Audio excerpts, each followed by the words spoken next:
Hello guys, welcome back to our YouTube channel. आप सभी को हमारे वैल्यू इन्वेस्टर चैनल पे मैं तहे दिल से वेलकम करता हूं। तो आज का वीडियो गाइस काफ़ी इंटरेस्टिंग होने वाला है। आज हम इस वीडियो में बात करेंगे आपका प्यारा दुलारा CDSL के बारे में। जी हाँ, तो CDSL का ब्रीफली में उसके कंपनी प्रोफाइल और उसका जो फिनेंशियल्स वगैरह चेक करेंगे। और मेरा क्या टारगेट है CDSL को लेके इस साल में, मैं अपना टारगेट भी आपको बताऊंगा और वैसे भी आपको थंबनेल्स में दिख गया होगा। ठीक है, चलते हैं। तो आज का वीडियो गाइस काफ़ी इंटरेस्टिंग होगा। ठीक है, तो स्किप नहीं कीजिएगा, हो सकता है कि कोई इन्फॉर्मेशन आपसे चूक जाए। ठीक है, तो स्टार्ट करते हैं। तो गाइस सबसे पहले CDSL क्या है, जो नए बंदे हैं उनके लिए। तो सबसे पहले मैं बता दूं गाइस, अगर CDSL का मैं ऑलरेडी एक वीडियो अपलोड किया था लगभग 8 से 9 महीने पहले, जो कि सबसे ज़्यादा व्यू है, उसमें आप जाके देख सकते हैं। CDSL का जो टारगेट दिया था वो अचीव हो भी गया है। और दूसरी बात, उसमें मैंने CDSL और NSDL में डिफरेंस क्या है वो भी बताया। तो अभी मैं फिर भी जो नए बंदे हैं, जो नए व्यूअर्स हैं, उनके लिए मैं बता दूं CDSL क्या करती है। तो गाइस सबसे पहले CDSL 1999 में सेबी ने बनाया था CDSL को। ठीक है, और CDSL जो है इंडिया की सबसे पहली लिस्टेड, सबसे पहली लिस्टेड क्या है ये, सेंट्रल सिक्योरिटीज़ डिपॉजिटरी है। ओके सर, ये क्या होती है मैं बताता हूँ। ये CDSL का कुछ लोगो है, इसी टाइप का दिखता है। अच्छा, अब CDSL क्या करती है बताते हैं। अब देखिए, जिस तरह से बैंक्स का काम क्या है, हमारे पैसे को प्रोटेक्ट करके रखना। हम बैंक्स में जाते हैं, अपना पैसा डिपॉजिट करते हैं, अपना कैश को डिपॉजिट करते हैं, और वो कैश किस में कन्वर्ट हो जाता है, इलेक्ट्रॉनिक फॉर्म में कन्वर्ट होता है ना। तो बैंक्स हमारे क्या करता है, पैसे को इलेक्ट्रॉनिक फॉर्म में कन्वर्ट करके रखता है, प्रोटेक्ट करके रखता है। सेम उसी तरह से CDSL क्या करता है, हमारे शेयर्स को, हमारे बॉन्ड्स को, हमारे म्यूचुअल फंड्स यूनिट्स को क्या करता है, सिक्योरिटीज फॉर्म में रखता है। जी हाँ, सॉरी, सिक्योरिटीज फॉर्म हो रहा हूँ, इलेक्ट्रॉनिक फॉर्म में रखता है। ओके, जिसको डीमैटेरियलाइज्ड फॉर्म बोलते हैं, जिसको डीमैट फॉर्म बोलते हैं। अच्छा, ओके, समझ में आ गया। तो सर आप क्या कहना क्या चाहते हो सर, आप बताइए मेरे को। मैं ये कह रहा हूँ कि CDSL क्या करती है, जो फिजिकल शेयर्स हुआ करते थे पहले ज़माने में, उसको इलेक्ट्रॉनिक फॉर्म में कन्वर्ट करके रखती है। अच्छा, ऐसा क्या? हाँ, तो CDSL ये सारा सर्विस अकेला प्रोवाइड नहीं करती। वो क्या करती है, वो डायरेक्टली हमको प्रोवाइड नहीं करती, बीच में आता है एक इंटरमीडियरी जिसका नाम है DP। जिसका नाम क्या है भाई, जिसका नाम DP होता है। ठीक है, अच्छा सर, DP का क्या नाम है, DP का काम क्या है? DP क्या करती है, इन्वेस्टर्स को और CDSL के बीच में एक इंटरमीडियरी का काम करती है। जैसे अपना जैसे आपका ग्रो ऐप हो गया, आपका IIFL सिक्योरिटीज़ हो गया, आपका जीरोधा हो गया। ये लोग क्या करते हैं, CDSL के एजेंट हैं, जो कि अपने को क्या करते हैं, ये सारे सर्विसेज प्रोवाइड करते हैं CDSL का। अच्छा ठीक है सर, समझ में आ गया। तो CDSL बेसिकली क्या करती है, सिक्योरिटीज़ को डीमैट फॉर्म में रखती है, डीमैट अकाउंट भी खुलवाती है, ये सारा चीज़ है। ओके, तो ठीक है सर, CDSL आप तो कह दिए CDSL क्या है, मैं बता भी दिया सिक्योरिटीज़ को और यहाँ पर थोड़ा राइटअप अगर देखें तो क्या लिखा है, देखते हैं। CDSL operates the financial securities depository in India. It is responsible for holding securities such as shares, debentures and mutual funds in electronic form and facilitating the securities transactions. और हम लोग सिक्योरिटीज ट्रांजेक्शंस को execute कर सकते हैं। Okay, इसके अलावा CDSL जो है, हमारे इंडिया में 2 ही डिपॉजिटरी हैं, एक है CDSL और एक NSDL। जबकि CDSL क्या है, उसमें लिस्टेड है स्टॉक एक्सचेंज में। ठीक है, क्या काम करती है मैं बता दिया हूँ। DP बीच में आती है, DP का काम है जो कि एजेंट है CDSL की। और DP क्या करती है, वो सारे सर्विस प्रोवाइड करती है अपने को, इन्वेस्टर्स लोगों को। ठीक है, बाकी अगर डिटेल में जानना चाहेंगे तो आप वहाँ जाके देख सकते हैं। अब CDSL का काम क्या है सर, थोड़ा बता दीजिए। CDSL का काम है गाइस, डीमैट अकाउंट खोलना, फिजिकल सिक्योरिटीज़ को डीमैट फॉर्म में कन्वर्ट करना, या फिर डीमैट सिक्योरिटीज़ को फिजिकल फॉर्म में कन्वर्ट करना। अच्छा, अगर मैं फिजिकल सिक्योरिटीज़ को डीमैट फॉर्म में कन्वर्ट करता हूँ तो उसको डीमैटेरियलाइजेशन बोला जाता है। और जब मैं डीमैट सिक्योरिटीज़ को फिजिकल फॉर्म में कन्वर्ट करता हूँ तो उसको रीमैटेरियलाइजेशन बोला जाता है। क्या बात है। फिर processing of delivery, pledging of securities का प्लेज करना। ठीक है, और बाकी एड्रेस वगैरह चेंज करना, ये सारा काम कौन करता है, CDSL का काम है। ठीक है, नेक्स्ट जाते हैं। अब सर CDSL कहाँ कहाँ से पैसा कमाती है। तो गाइज अगर मैं बात करूँ CDSL, पहले एनुअल मेंटेनेंस चार्ज से ये 34% पैसा कमाती है। मतलब जो ईश्वर होते हैं सिक्योरिटीज़ के, वो क्या करते हैं, हर साल कुछ मेंटेनेंस चार्जेस देते हैं किसको, CDSL को। और CDSL का रेवेन्यू जितना टोटल आता है, अगर CDSL 100 रुपये कमाती है तो उसमें से 34 रुपये कहाँ से कमाती है, एनुअल मेंटेनेंस चार्जेस से। ओके सर, ठीक है। ट्रांजैक्शन चार्जेस से 19% कमाती है। ओके, जो ट्रांजैक्शंस होता है, जो प्रोसेसिंग वगैरह होता है, उसमें से कितना कमाती है, 19% कमाती है CDSL। ठीक है सर, नेक्स्ट बताइए।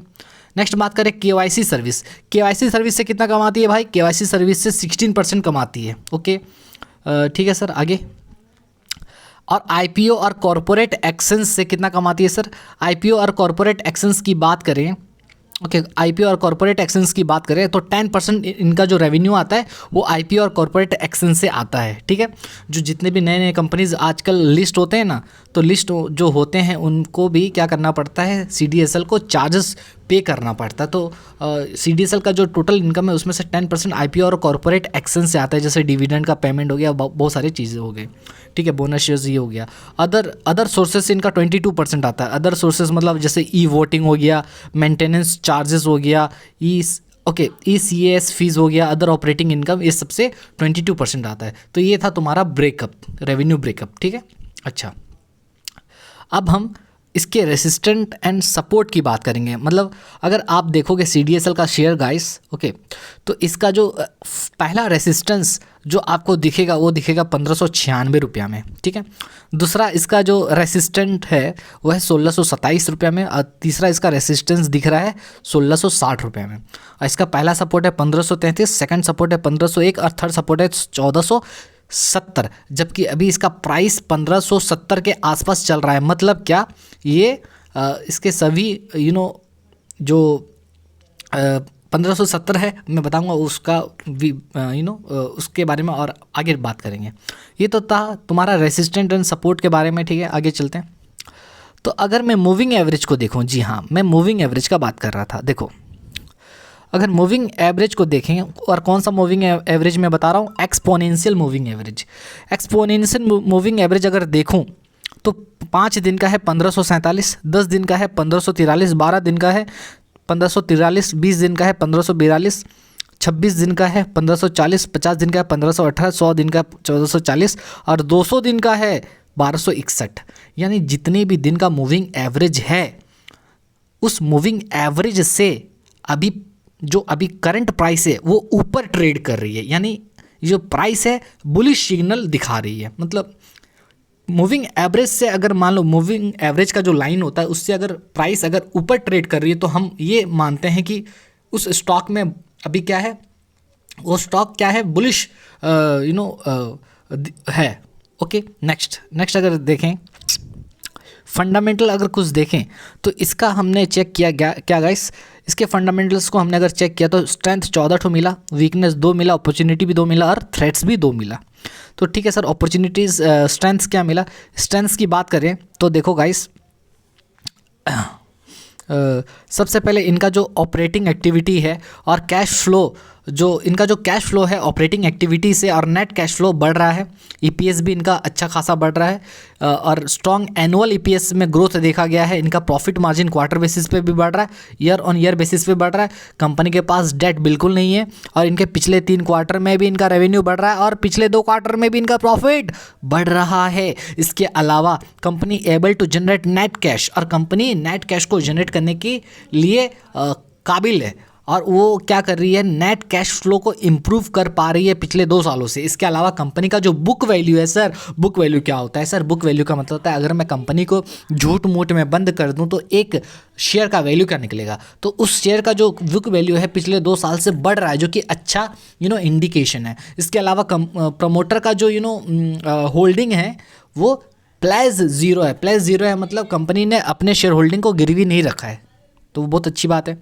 इसके अलावा फॉरेन इंस्टीट्यूशनल इन्वेस्टर्स भी अपना इंटरेस्ट इसमें दिखा रहे हैं, ओके, शेयर होल्डिंग को बढ़ाए हैं। इसके अलावा ये जो स्टॉक है स्ट्रॉन्ग मोमेंटम दिखा रहा है सर। स्ट्रॉन्ग मोमेंटम मतलब जो इसका जो मूविंग एवरेज से ऊपर इसका प्राइस ट्रेड कर रहा है। ओके, ठीक है सर, यानी शॉर्ट टर्म में अच्छा खासा आपको दिख सकता है, प्राइस में इंक्रीज देखा जा सकता है। ओके, इसके अलावा वीकनेस में अगर देखें तो 2 वीकनेस है। क्या है, ईयर ऑन ईयर इसका जो कॉस्ट है, कॉस्ट भी बढ़ रहा है। म्यूचुअल फंड ने पिछले क्वार्टर में शेयर होल्डिंग कम किया है, प्रॉफिट बुक किए होंगे भाई, इसलिए शेयर होल्डिंग कम है। अच्छा नेक्स्ट, अपॉर्चुनिटीज़ में देखें कि इसका जो रिजल्ट है वो आने वाला है, तो देखते हैं रिजल्ट जो कि कल का है, 5 तारीख का है, देखते हैं क्या होता है। और 52 week low highest recovery from 52, और 52 वीक लो से हाईएस्ट इसका रिकवरी हुआ है। ओके, थ्रेट्स में अगर देखें तो क्या थ्रेट है भाई, सबसे पहला थ्रेट है इनका जो ट्रेंड है, नॉन कोर इनकम में इनका ट्रेंड बढ़ता आ रहा है, मतलब इनका जो नॉन कोर इनकम जो इनका मेन बिजनेस से जो आता है वो नहीं आके इनका जो नॉन कोर इनकम है उसमें बढ़ रहा है ट्रेंड। ओके, इसके अलावा जो पीई है इसका 40 से बढ़ गया है ज़्यादा। ओके, तो ये सारे थ्रेट्स थे। अब कंपनी का क्या रिटर्न रहा है देखते हैं। कंपनी का अगर रिटर्न देखोगे गाइस, पिछले 1 महीना में 2.5% का रिटर्न दिया है, पिछले 3 महीना में 7.2% का, पिछले 6 महीने में 18% का, और पिछले 1 महीने में 198% का रिटर्न। क्या बात है सर। ओके, आगे तो ये है 1 साल का रिटर्न। ओके, 198% का देख रहे होगे, है ना। ठीक है सर, आगे बताइए। आगे अगर देखें तो मैं 5 साल का भी रिटर्न दिखाता हूँ। देखो 5 साल का रिटर्न कितना है, 501% का रिटर्न है भाई, 501% का में ठीक है, 501% का रिटर्न, तो इन्वेस्टर्स लोगों को मालामाल कर दिया है। अब जो मेन बात है वो ये है कि ये कंपनी का जो टारगेट है, मैं जो सोच रहा हूँ, मुझे तो जो गट फीलिंग आ रहा है, मुझे जो लगता है इसका टारगेट कितना जा सकता है भाई, इस साल के एंड तक 2500 का टारगेट आपको दिख सकता है। और ये मेरा पर्सनल व्यू है, हो सकता है मैं गलत हूँ, क्योंकि मैं तो कोई गॉड तो हूँ नहीं, राइट। तो ये मेरा पर्सनल क्या है, टारगेट है, और हर किसी का टारगेट, और ये जो टारगेट सब्जेक्टिव मैटर होता है, सबका अपना अपना पॉइंट ऑफ व्यू होता है, वो हो भी सकता है, ठीक है। लेकिन मैं अगर कुछ कन्फेस करूँ तो मैं ये कन्फेस कर सकता हूँ कि पिछले मेरे 1.5 साल के एक्सपीरियंस में, ठीक है, स्टॉक का जो एक्सपीरियंस है, मेरा जो ट्रेडिंग का एक्सपीरियंस है, ओके, स्टॉक मार्केट का सबसे ज़्यादा प्रॉफिट अगर मैं कमाया हूँ तो वो एक शेयर है जो कि है CDSL। जी हाँ, और CDSL का मुझे बहुत ही स्ट्रॉन्ग कन्विक्शन है, ये इस साल में 2500 का टारगेट आपको ज़रूर दिखाएगा। जी हाँ, ज़रूर दिखाएगा। और इसके पीछे का रीज़न ये है कि LIC का जो IPO है वो अभी तक आया नहीं है। ओ माय गॉड, और LIC का IPO मार्च के एंड तक आएगा, ठीक है। जबकि जो कि क्या बोलता है, जो कि ये ऐसा एस्टिमेट किया जा रहा है कि 10 से 30 लाख तक का नया डीमैट अकाउंट खुलेगा भाई, 10 से 30 लाख तक का क्या करेगा, डीमैट अकाउंट नया खुलने वाला है। नया डीमैट अकाउंट खुलेगा 10 लाख से 30 लाख के बीच। ओके, और आपको पता है कि करंट डीमैट अकाउंट कितना है CDSL का, 5 करोड़ से ज़्यादा है। Oh my God, yes, 5 crore से ज़्यादा है। और क्योंकि IPO आने वाला है किसका, LIC का, जो कि सबसे बड़ा IPO होगा, उसके लिए 10 से 30 लाख नए डीमैट अकाउंट खुलेंगे, ऐसा एस्टिमेट किया जा रहा है, एक्सपेक्टेड है। ओके, तो यहाँ पर अगर आप देखोगे एक स्टेटमेंट, तो क्या लिखा है देखो, अगर ये स्टेटमेंट अगर देखोगे तो आपको दिखेगा, वी एक्सपेक्ट 10 to 30 लाख्स, अच्छा इसको नीचे कर देते हैं, हाँ, we expect 10 to 30 lakhs, okay, demat accounts to be open just to participate in the LIC IPO। तो जस्ट LIC IPO में पार्टिसिपेट होने के लिए 10 से 30 लाख नए अकाउंट खुलेंगे, ऐसा कौन बोल रहा है, प्रकाश गगदानी का ऐसा कहना है, जो कि कौन है, चीफ एग्जीक्यूटिव ऑफिसर है डिस्काउंट ब्रोकर के 5paisa.com के, ये क्या है, चीफ एग्जीक्यूटिव ऑफिसर हैं। और ये 5paisa.com क्या है, IIFL का एक सब्सिडेरी है, ठीक है। तो उनका ये मानना है कि भैया 10 से 30 लाख तक का नया डीमैट अकाउंट खुलेगा, और यही डीमैट अकाउंट का जो रिज़ल्ट है आपको CDSL को पार करेगा। अभी भले ही नीचे है, लेकिन मैं इतना गारंटी के साथ कह सकता हूँ कि भैया ये अभी देखना, ये भागने वाला है। यस, साल के एंड में आपको ये टारगेट 2500 का टारगेट आपको दिखाएगा। अगर आप ग्राफ देखो तो CDSL का अगर ग्राफ देखोगे, ग्रोथ का ग्राफ, तो आपको इस तरह से दिखेगा। अगर हम नंबर ऑफ़ अकाउंट्स को देखेंगे, ओके, अच्छा, अगर नंबर ऑफ़ अकाउंट्स को देखेंगे और उसका ग्रोथ को देखेंगे तो आपको इस तरह से कुछ पिक्चर नज़र आएगा, ठीक है। तो इस तरह से ग्राफ बढ़ता जा रहा है, तो काफ़ी इंटरेस्टिंग है, काफ़ी ये जो CDSL जो होगा काफ़ी देखने लायक होगा कि कहाँ तक जाता है, बट मैं बहुत ही बुलिश हूँ इस स्टॉक को लेकर। हो सकता है मैं गलत हूँ, लेकिन मेरा पर्सनल टारगेट है ये 2500 का टारगेट आपको इस साल दिखा देगा भले। लेकिन अगर स्टॉक गिरता है तो मैं कहता हूँ, क्या कह रहा हूँ, हो सकता है कि स्टॉक गिरे। अभी 1470 के आसपास अभी ट्रेड कर रहा है, देख ले कितना पे ट्रेड कर रहा है। ओके देखो 1570 पे ट्रेड कर रहा है, ठीक है ना, 1570 पे ट्रेड कर रहा है। एक सेकेंड, अगर आप देखें तो 1573 पे अभी ट्रेड कर रहा है जी, 1573 पे ट्रेड कर रहा है। हो सकता है ये नीचे आए, ओके, तो हो सकता है नीचे आए 1500 के आसपास आए, हो सकता है 1400 आए, ठीक है, हो सकता है 1450 आए, ठीक है। तो 1300 तक मैं इसको एक्यूमुलेट कर सकता हूँ, ठीक है।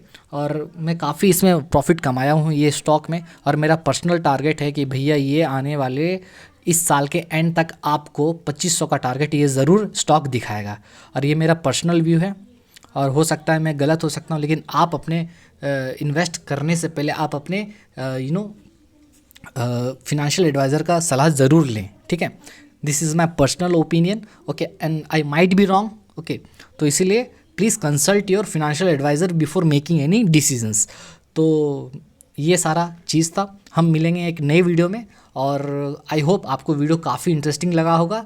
और तो हम एक नई वीडियो में मिलेंगे जिसमें हम कुछ नए कंटेंट को लेके आएंगे। तब तक के लिए guys bye, take care, this is Sam signing of.